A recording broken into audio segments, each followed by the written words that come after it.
Good morning. आज BA प्रथम वर्ष की पाषाण काल की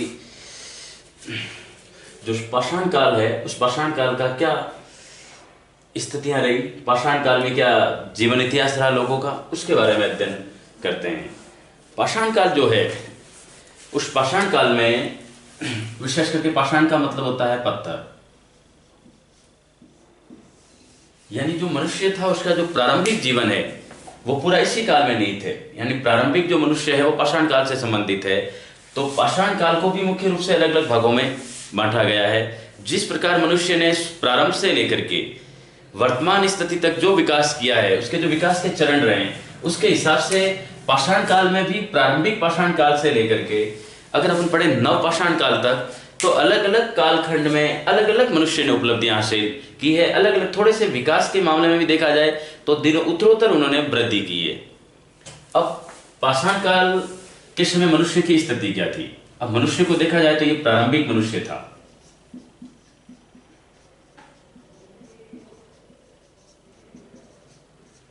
और जो प्रारंभिक मनुष्य है वही आदि मानव कहलाया। और जो आदि मानव था उसमें कहते हैं इतनी समझ नहीं थी, और समझ का मतलब उसे ये भी पता नहीं था कि मेरा कौन रिश्तेदार है, कौन सगा संबंधी है, कौन अपना है, कौन पराया है। तो कहते इतनी समझ न होने के कारण लोगों में जब सभ्यता ही नहीं आई, तो कहते सभ्यता से जो पुराना कल्चर था पूरा, वो सब उसी कालखंड में नहीं थे। जैसे पाषाण काल के बाद अपन पढ़ेंगे ताम्र पाषाण काल तक, लेकिन उसके बाद मनुष्य में ताम्र पाषाण काल आते आते थोड़ी सी समझ विकसित हुई। तो कहते हैं उसके बाद में सिविलाइजेशन आई विश्व में, और हर देश में जो प्रारंभिक स्तर बताया गया वो सबका सभ्यता नाम से जाना गया। और सभ्यता का मतलब ही होता है जब मनुष्य के अंदर सभ्यता आ जाए, रहन सहन का स्तर, खान पान का, बोलचाल का, पहनावे का, इसका मतलब उससे वो सभ्यता विकसित हो रही है। तो मनुष्य ने ये विकसित अवस्था कब प्राप्त की? तो कहते हैं कि पाषाण काल का शुरू से अध्ययन करते हैं, कितने खंडों में विभक्त है, प्रारंभिक मनुष्य कैसा था, क्या बिहेवियर करता था, उसके हिसाब से देखें तो पाषाण काल को मुख्य रूप से 3 भागों में बांटा गया है।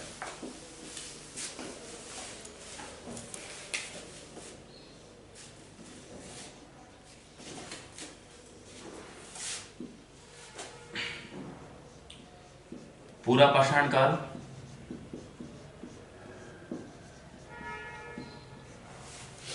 सेकंड है मध्य पाषाण काल,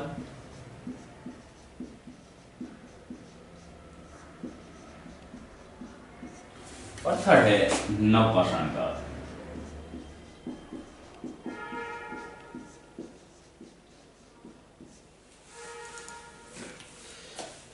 जो पूरा पाषाण काल है उसका कालक्रम क्या है, मध्य पाषाण का क्या है, नव पाषाण का क्या है? तो पूरा पाषाण को समझते हैं तो कहते हैं जो मनुष्य का प्रारंभ हुआ उस प्रारंभ से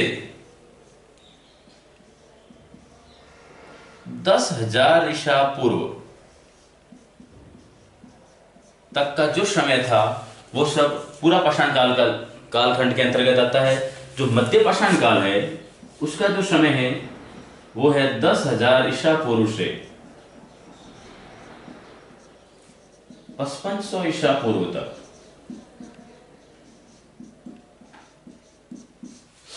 और यदि नव पाषाण काल की बात करें तो नव पाषाण काल का जो समय है वो है 5500 ईसा पूर्व से 3000 ईसा पूर्व तक।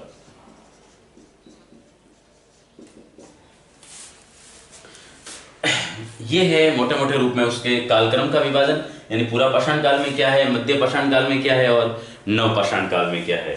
अगर इस हिसाब से देखें तो वापिस जो पूरा पाषाण काल है इसको भी 3 भागों में बांटा गया है, और वो है निम्न पूरा पाषाण काल,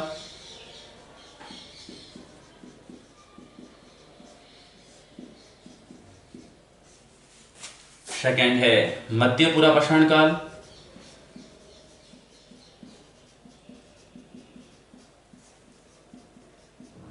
और थर्ड है उच्च पूरा पाषाण काल।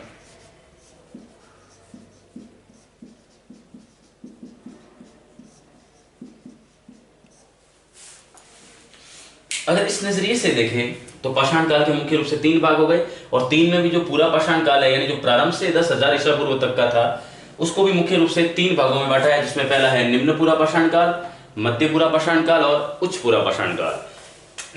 जो निम्न पूरा पाषाण काल है, इस समय जो मनुष्य था वो कहते हैं रियल वास्तव में देखा जाए तो आदि मानव ही था, उसे कुछ भी समझ नहीं थी।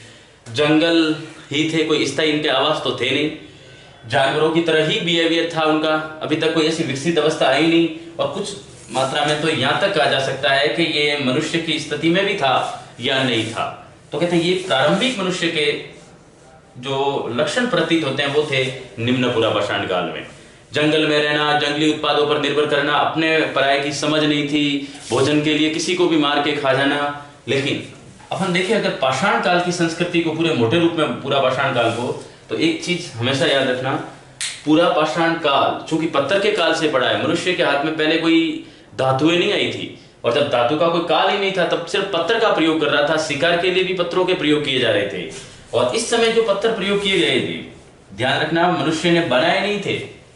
या तो कहते हैं कि कोई पानी के बहाव के कारण कोई पत्थर ऐसा नुकीला, या कहते हैं उसके ऊपर की जो भाग है वो घिस घिस करके कोई ऐसा भाग जैसे औजार नुमा बन जाता था, इसलिए कहते हैं कि पत्थरों के औजार प्रयोग किए गए, और वो भी किसके लिए? शिकार के लिए। और ज्यादातर जो औजार होते थे वो बड़े बड़े होते थे। ये इस समय की देन थी। मनुष्य नग्न अवस्था में था, क्योंकि पहले ही बता दिया गया कि सभ्यता तो थी ही नहीं, न रहने के निवास स्थान थे, जंगल में यूं ही खाता। अगर जानवर प्रभावशाली होता तो जानवर इन्हें खा जाता, और ये प्रभावशाली होते तो ये जानवर को खा जाते। इस प्रकार का जो जीवन था वो था निम्न पूरा पाषाण काल में। अब जो मध्य पूरा पाषाण काल है, इस काल में थोड़ी सी स्थिति चयन हुई। अब क्या था, मनुष्य ने कुछ ऐसे औजार बनाने शुरू किए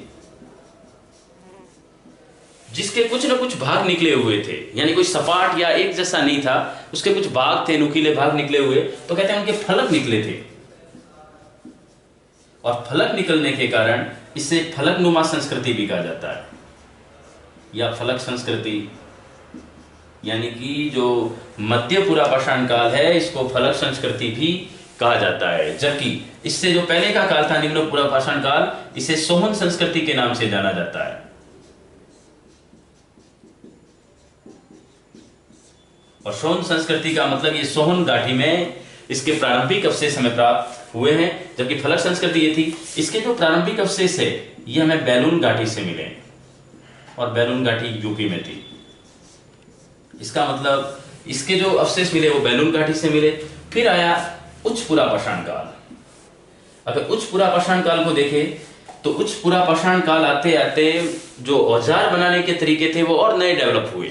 इन्होंने क्या कर दिया, अब ऐसे औजार बनाने शुरू कर दिए जिससे शिकार तुरंत, मतलब कहते हैं शिकारी को तुरंत शिकार प्राप्त हो जाए, किसी की हत्या तुरंत हो जाए, तो औजार और विकसित हो गए।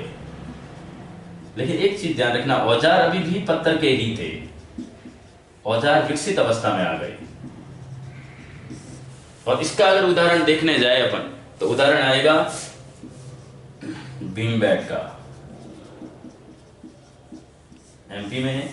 तो भीमबेटका में औजार विकसित अवस्था में आ गए, तो उच्च पूरा पाषाण काल के जो अवशेष है वो हमें भीमबेटका से प्राप्त हुए हैं। अभी भी मनुष्य उस स्थिति में नहीं था कि रहने का और उनका कोई स्तर पैदा हो जाए। लेकिन मुख्य रूप से जब पूरा पाषाण काल समाप्त हुआ तो इसी काल के अंत समय में, यानी उच्च पूरा पाषाण काल में, मनुष्य को कुछ चीजें ऐसी प्राप्त हुई कि मनुष्य के जीवन स्तर में कुछ बदलाव आए। जैसे उसने ऋतुओं से बचने के लिए कुछ ऐसे आवास बनाने शुरू कर दिए, प्राकृतिक आवास ही थे वे, लेकिन उनके अंदर रहना शुरू कर दिया कि किस स्थिति में कैसे रहना है, अपने निवास स्थान को खोजने लग गए थे।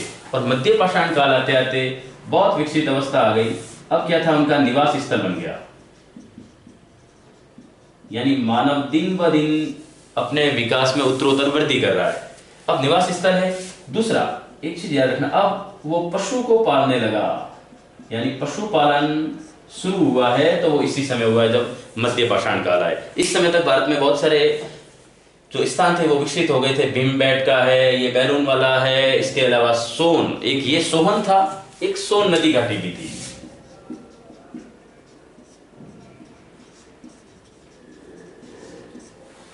तो यहाँ आते आते मनुष्य ने पशुपालन को महत्व देना शुरू कर दिया, पशुओं को पालना शुरू कर दिया। और कहते हैं यहाँ आकर के इनका प्रिय पशु था वो कुत्ता हो गया था, यानी कुत्ते के भी अवशेष प्राप्त हुए हैं मध्य पाषाण काल तक आते आते। लेकिन कहते हैं इसी काल के अंत समय में जब ये पूरा पाषाण काल का युग 5500 के आसपास आया, मध्य पाषाण काल वाला, तो कहते हैं इस अंतिम दौर में मनुष्य ने कुछ खेती करने के जो प्रकल्प कार्य थे वो सीख लिए थे।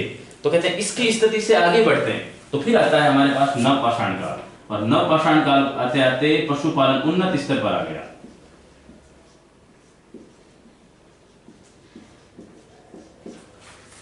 इसके अलावा कृषि के साक्ष्य मिले,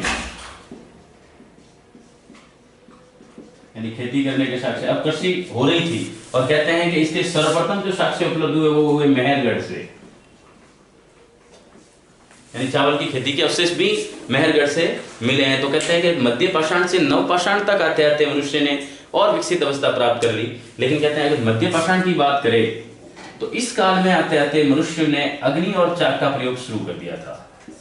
अग्नि एवं चाक का प्रयोग, प्रारंभ में मनुष्य को न तो चाक के प्रयोग से परिचित था मनुष्य और न अग्नि के प्रयोग से। तो कहते हैं इस पूरा पाषाण काल में तो मनुष्य जो चीज उपलब्ध हुई, मांस पे उपलब्ध होता था, उसे कच्चा ही खा जाता था। लेकिन धीरे धीरे कहते हैं कि ये कोई घटनाएं जो भी हुई है, नए नए आविष्कार हुए हैं, मनुष्य ने कोई इस आविष्कार के लिए नहीं बैठा था, लेकिन कहते हैं दिन प्रतिदिन की घटनाएं हजारों वर्षों बाद उसको ऐसा आभास हुआ कि ऐसा करने से ये चीज हो रही है, तब जाके इनकी इन्वेंशन हुई है।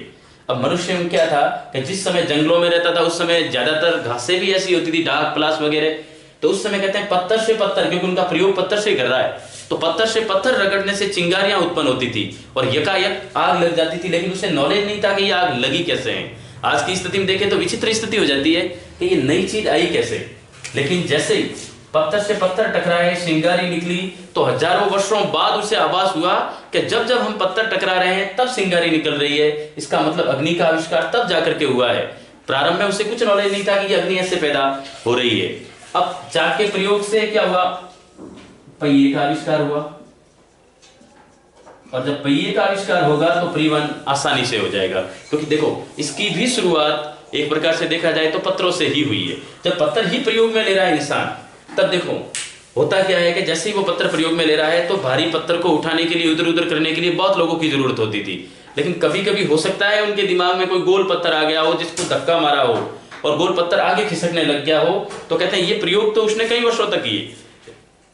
लेकिन धीरे धीरे उससे आभास हुआ कि जब जब हमने गोल पत्थर को आगे खिसकाया है वो आसानी से आगे बढ़ रहा है, इसका मतलब ऐसे पत्थर अगर आगे खिसकाए तो आसानी से जा सकते हैं। इसका मतलब उसका प्रयोग उसने पहिए के रूप में किया और उसी पहिए से उसने परिवहन के साधन बनाने शुरू कर दिए। यानी कि जो भी यहाँ तकनीक आई है उस तकनीक के लिए मनुष्य बैठा नहीं था कि ऐसा करना है। आपको समझना है कि ये परिस्थितियों के अकॉर्डिंग जो जो चीज जैसे जैसे सुलभ हो रही है उसको धीरे धीरे मनुष्य समझ रहा है कि ये चीजें ऐसे काम में आ सकती है, उसके फलस्वरूप ये विकसित अवस्था आई है। तो कहते हैं कि पूरा पाषाण से मध्य पाषाण काल तक आने में मनुष्य को शताब्दियों लग गई और इतनी सारी विकसित अवस्था को प्राप्त करने में भी कई चीजें आ गई। और आज का दौर इतना फास्ट हो गया कि मनुष्य हर चीज के लिए मतलब कुछ ना कुछ नया प्रयोग कर रहा है, क्या चीज होगी उसके इन्वेंशन में लगा है। उस समय इन्वेंशन एक प्रकार से देखा जाए तो दिन प्रतिदिन की घटनाओं पर आधारित थे और उन घटनाओं के फलस्वरूप उन्हें जो चीज सीखने को मिलती उनका इन्वेंशन हो रहा था। और जब अग्नि और पहिए का प्रयोग हुआ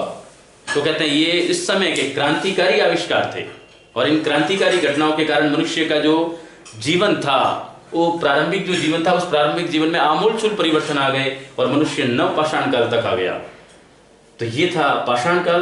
पाषाण काल के बाद एक संस्कृति और आती है जब मनुष्य ने सर्वप्रथम तांबे की खोज की और धातु के रूप में आ जाएगा। तो तांबा तो प्रयोग कर ही रहा है, साथ में वो पत्थर का भी प्रयोग कर रहा है। तो इस काल के बाद जो नया काल आएगा वो आएगा ताम्रपाषाण काल। और ताम्रपाषाण काल के बाद सबसे बड़ी सिविलाइजेशंस जिसका महत्व अपन भी जानते हैं और वो है हड़प्पा सभ्यता।